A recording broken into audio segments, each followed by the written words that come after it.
ontem uma medida provisória criando uma poupança para estimular o jovem a terminar o ensino médio. A gente sabe, a evasão escolar é um problema que tem mais de um motivo, mas um dos motivos é porque muitos jovens precisam escolher entre estudar e trabalhar.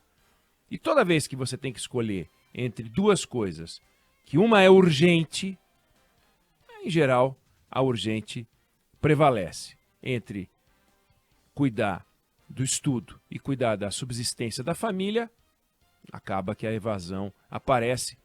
A Federação das Indústrias do Rio de Janeiro fez um levantamento e concluiu o seguinte: dividiu a sociedade brasileira em 5 camadas por renda.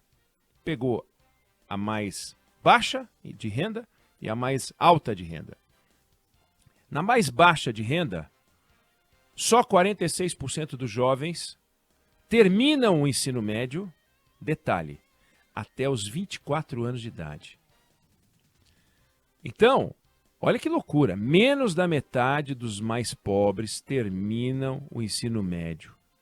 E menos da metade dos mais pobres terminam o ensino médio até 6 anos depois, ou 7 em alguns casos, da idade padrão.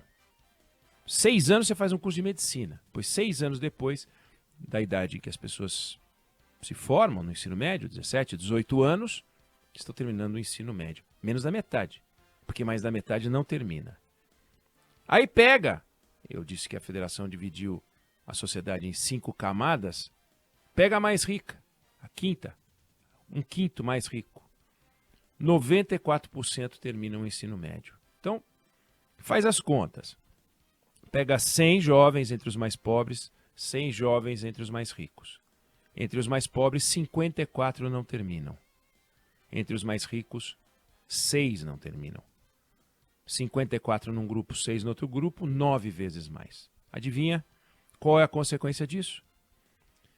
Renda mais baixa, horizonte mais baixo, e aí o governo resolveu falar, vamos atacar essa evasão fazendo uma poupança, vamos criar um fundo, esse fundo vai ser administrado pela Caixa, o jovem vai receber o dinheiro numa conta, não bota a mão na grana, tem que passar de ano, tem que se matricular no ano seguinte, tem que fazer o Enem, e aí recebe, depois de um tempo, o dinheiro, a poupança. É de se perguntar se vai funcionar, não vai funcionar, é uma forma de atacar, não vai pagar para ele estudar, não é uma troca, afinal é um direito estudar, não é uma troca, o governo dá um dinheiro para o camarada estudar, não, é um estímulo.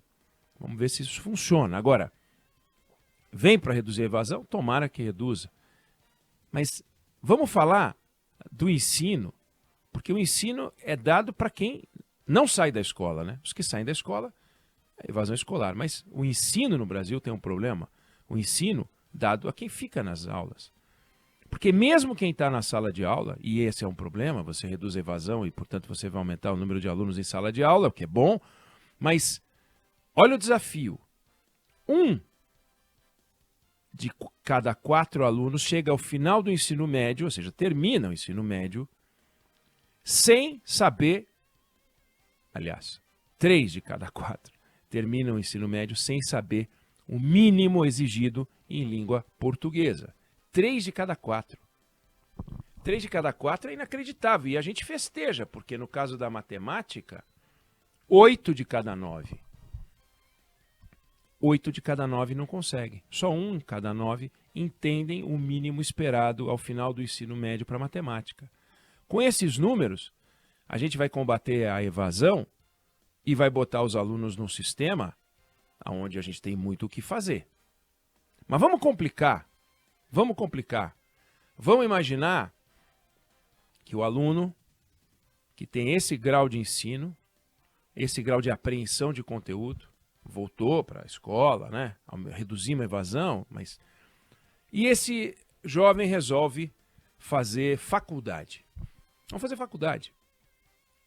2 de cada 3 estudantes estão entrando no ensino superior fazendo faculdade no modelo ensino à distância, que a gente conhece como EAD. Então a gente teve 4,7 milhões de estudantes que entraram no ano passado na graduação, 3,1 foram para EAD. Então administração de empresas por EAD, direito por EAD, contabilidade por EAD. Agora, pega o caso de licenciatura, que são os professores do amanhã.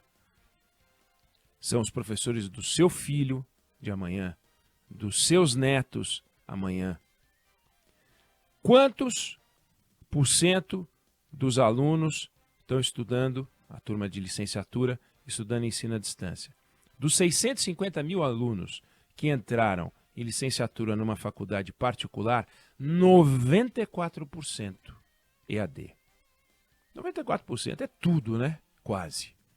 94% EAD. Agora, você imagina você virar piloto de Fórmula 1 por EAD, você virar astronauta por EAD, piloto de avião por EAD, professor por EAD.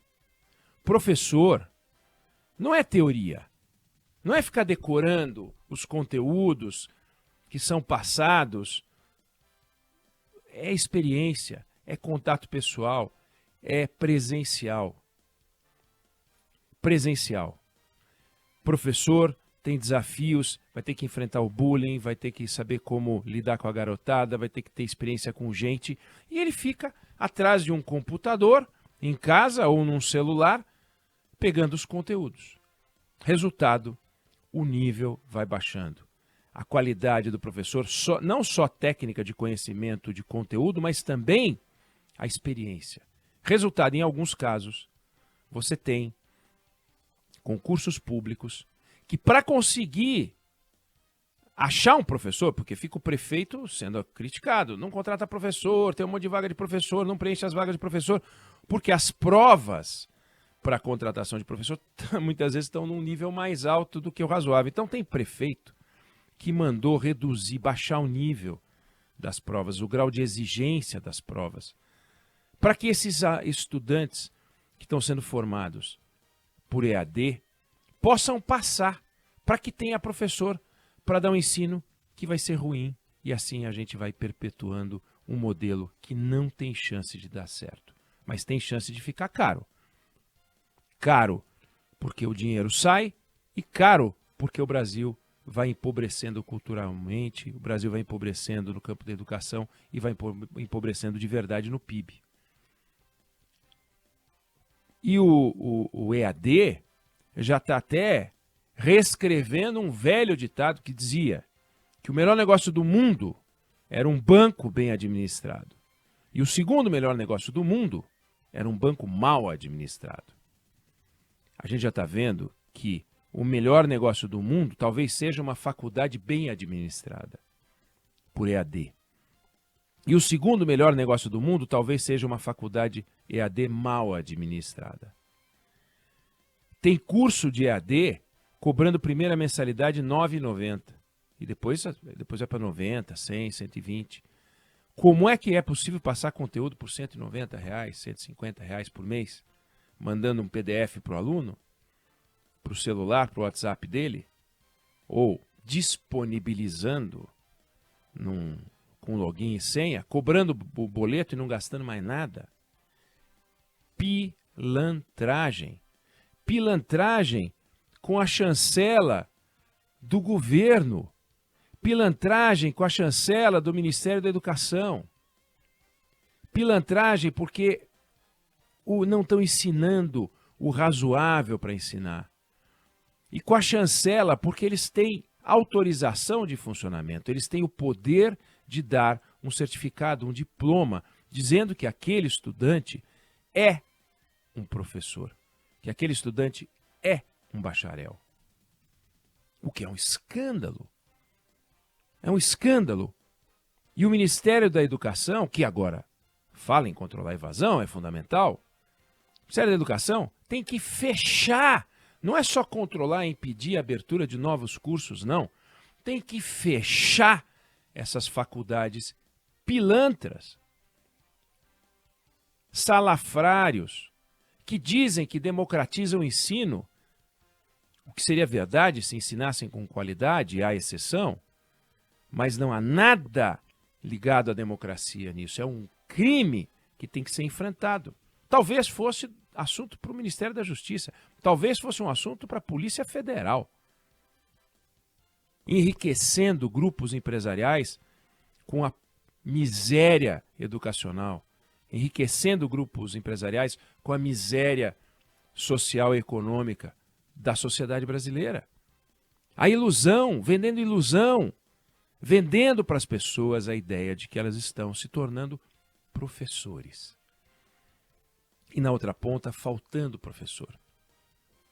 Baixando o nível do ensino. Dando uma aula pior para os nossos filhos e netos, que vão aprender menos e vão entrar numa faculdade EAD e vão ensinar ainda pior os nossos bisnetos e tataranetos. E assim, enquanto Singapura, Coreia e outros países vão avançando, a gente vai, no melhor cenário, andando de lado, mas correndo sério risco de andar para trás, que é o que está acontecendo. Então, combate à evasão, sim. Precisamos botar os alunos na sala de aula. Agora, combate à baixa qualidade é fundamental. E começa com a patifaria, que é mais fácil. É muito difícil qualificar os professores para que os alunos no ensino médio tenham o conhecimento de matemática, português e outras matérias. É difícil, dá trabalho. Aliás, diga-se, a gente quando fala em doença, normalmente a gente pensa no organismo, a gente fala em distúrbio, enfermidade. E, em geral, quando você consegue fazer o diagnóstico, o remédio é mais fácil. Em geral. Em geral. Tem muita doença que mesmo fazendo o diagnóstico você não consegue o remédio.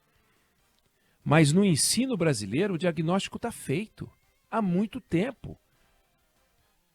Pelas melhores cabeças do Brasil. Entidades privadas, entidades públicas, ONGs, alguns governantes com experiência grande. O governador do Ceará, atual ministro da Educação, tem uma experiência pessoal na educação. Então, não falta capacidade de diagnóstico. Mas a gente não está conseguindo implementar, mesmo sabendo qual é a doença.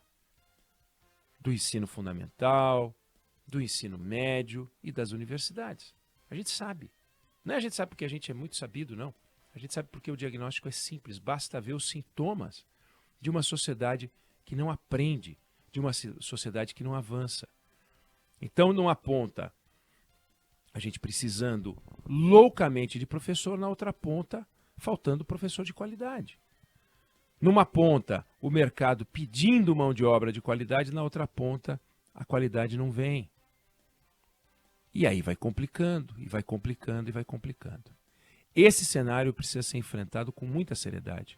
Aqui não tem conversa de direita e esquerda, aqui não pode ter conversa de ideologia, não existe matemática de esquerda e de direita, não existe ensino de português de direita e esquerda. Os que querem ideologizar, que se matem no boteco. Mas aqui é coisa muito séria e a gente está brincando com algo que não pode ser tomado como engraçado. Eu não sei se você concorda ou discorda, mas essa é a opinião que eu tenho sobre o assunto.